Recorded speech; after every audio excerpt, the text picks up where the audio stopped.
Hello po mga kabayan, ngayon papasok tayo dito sa grocery. Titingnan natin dito yung update ng mga bilihin dito, kung magkano na ba yung presyo. At ipapakita namin dito ang mga itsura ng grocery store.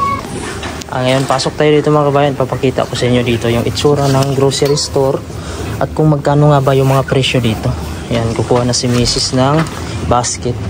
Ngayon ipapakita ko sa inyo dito yung presyo. Kayo na mag times mga kabayan, yung 1 kroner pala ay 8 pesos sa atin. Itong saging mga kabayan, ayan o, 3.78 Danish kroner yung isang piraso.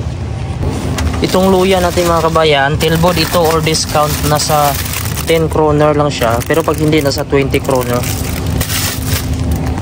Tapos yung patatas natin, ayan, 36.86 yung 2 kilograms mga kabayan.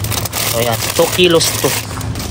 Yung sibuyas natin, 1 kilo siya is 19.96. Red or eto white onion, pareho lang ng presyo or nasa 20 na to. Tapos itong gulay natin mga kabayan, itong broccoli natin ay nasa 26.96 ito, isang piraso. Tapos itong mushroom natin ay nasa 32. Tapos isang piraso nitong lemon ay 6 Danish kroner. Tapos itong kamatis natin, ayan, 4.10 kroner yung isang piraso nito. Tapos itong bawang natin ay 10.35. Ito 2 por 6 na piraso lang.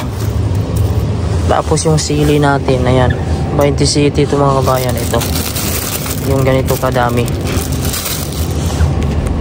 Tapos ito naman yung bell pepper, 19 or nasa 20 Danish kroner, 3 piraso.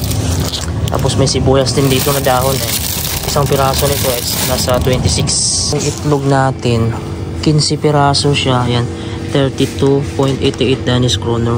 Ayan, dito naman tayo sa mga karne mga kabayan. Itong beef na to, giniling siya, ayan, nasa 25 Danish kroner.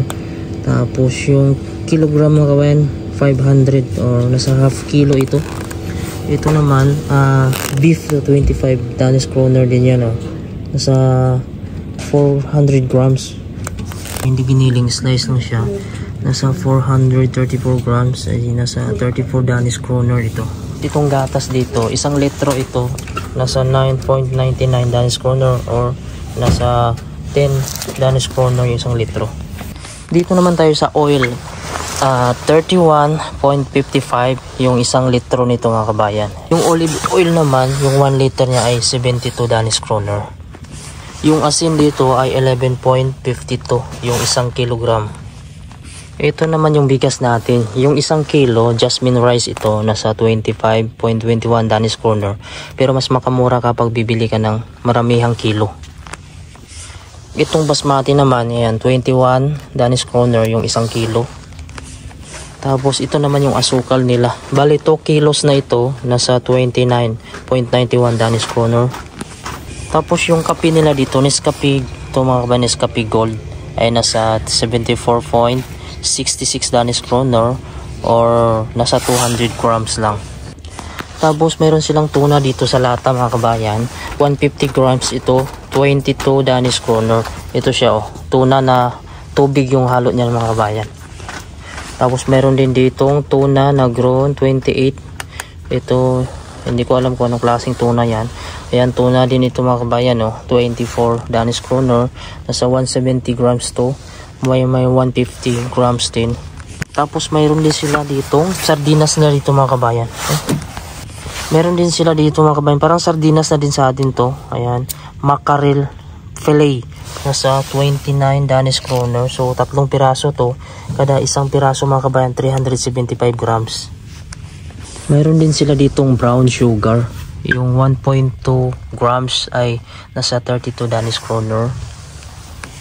Tapos ito yung harina nila dito mga kabayan, nasa 1 kilo ay 24.58 Danish kroner. Tapos yung Colgate nila dito, yung 150 ml 37.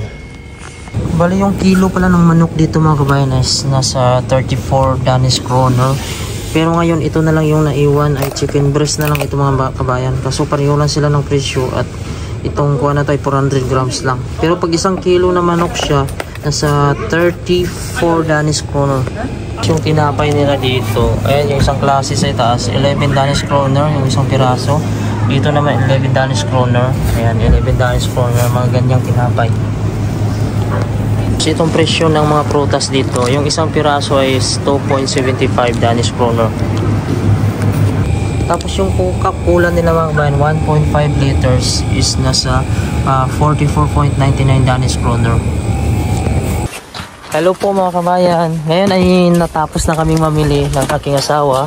Nandito na kami nakarating ng bahay. Ayan po. Maraming salamat po sa panonood ng aming video. Sana yung video ko po ay nakapagbigay ng informasyon sa inyo.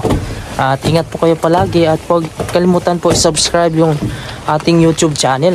Pindutin na din yung bell notification para updated kayo kung may bago tayong mga video. At yun na po yung dala namin na grocery. And maraming salamat. And God bless you all.